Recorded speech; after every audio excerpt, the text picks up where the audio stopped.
What is this unknown tool item in St. Louis History Museum in Forest Park? It's made of wood, it has a rotating handgear with spikes, with a spout at the bottom, and is about 3 to 4 feet tall. Something difficult about the museum is they will have items on display and not have an associated tag with a description. In this whole display, not a single item is labeled or described either inside or outside the glass case. The most detail provided is Tools of St. Louis on the glass. My maternal family side works with and sells antiques and are also unsure of its use. In case it may help, the exhibit section is for tools from the 1800s in St. Louis. I could not distinguish any words or markings, and I'm unsure if the small bench in front of it is meant to be a part of it. I've tried Google searches, but I wasn't sure where to even begin, to be honest. Help please, we're going insane trying to figure this out. It's an early 20th century water elevator, sometimes called a chain pump. They were used to draw water up a short vertical distance from a cistern or shallow well.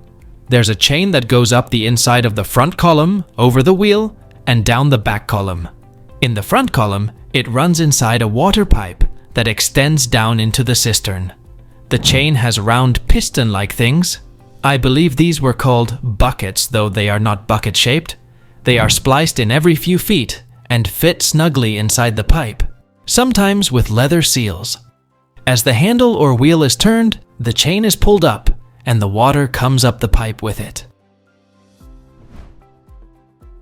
What is this? Some sort of folding tool with 3 fold-out triangular blades. The sheath part appears to be copper and the blades are steel. It was found breaking ground in what used to be a cornfield like 40 years ago. The 3 blades may have been identical in shape at one point, but it's hard to tell because they're so rusted. Any ideas? It's called a fleam, a Civil War bleeder. It was used to make small incisions to draw blood, often with the belief that it could help restore balance in the body's humors and the purpose of reducing the amount of circulating blood. What is this glass found at a Goodwill with the glassware?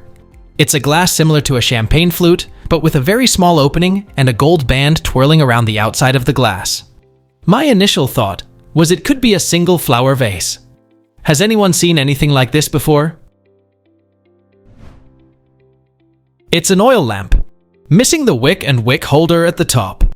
They used to be in sets of 3 with different heights as a decorative and alternative to candles.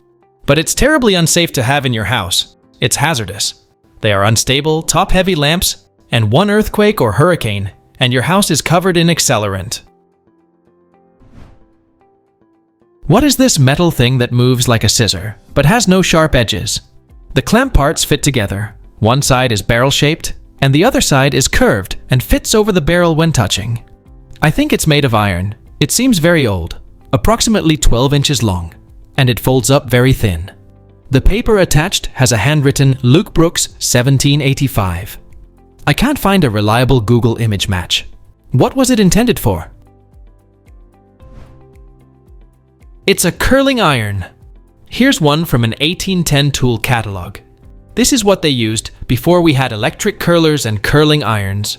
They would be heated in the fire and used with curling paper to keep from scorching the hair. It could be used on wigs which were made of human and animal hair or a lady's hair. What is this wood spool with spokes found in an 18th century house?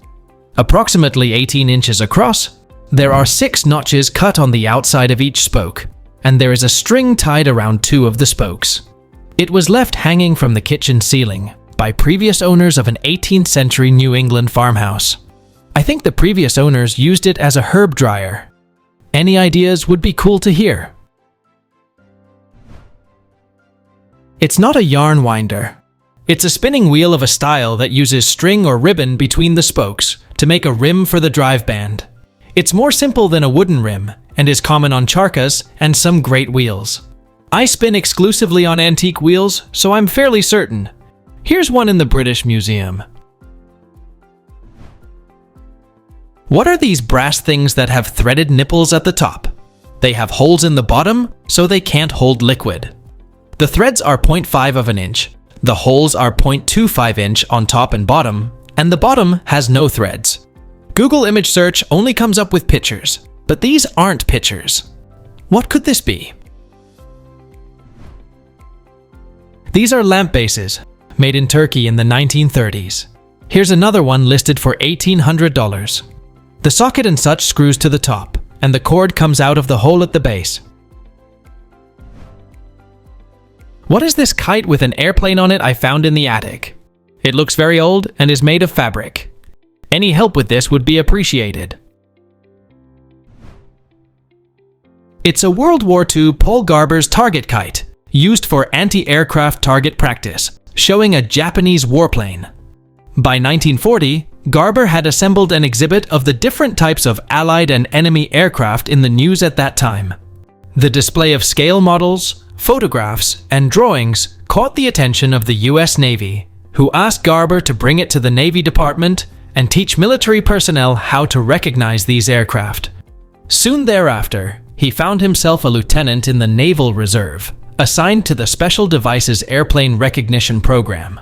But Garber's most significant contribution arose from his love of kites. When he learned about the need for effective practice gunnery targets at sea, he and his friend Stanley Potter came up with an unusual solution: large and highly maneuverable kites. 6 kites were immediately ordered, followed by 100, then 1,000. They proved so effective that by the end of the war, some 300,000 target kites had been built. The kites could loop, dive, climb, and make figure eights, all manually controlled by a reel and harness worn at the waist.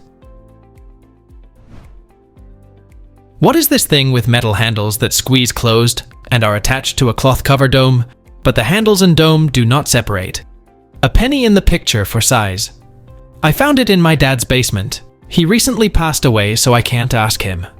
My dad built custom motorcycles, soapbox derby cars, and a record-holding Bonneville race car, the Winger. And I'm thinking the item may have something to do with engines, but I have no idea. Google search with images was not helpful. Any ideas? Please tell us down in the comments. Thanks for watching. Let's make life fun.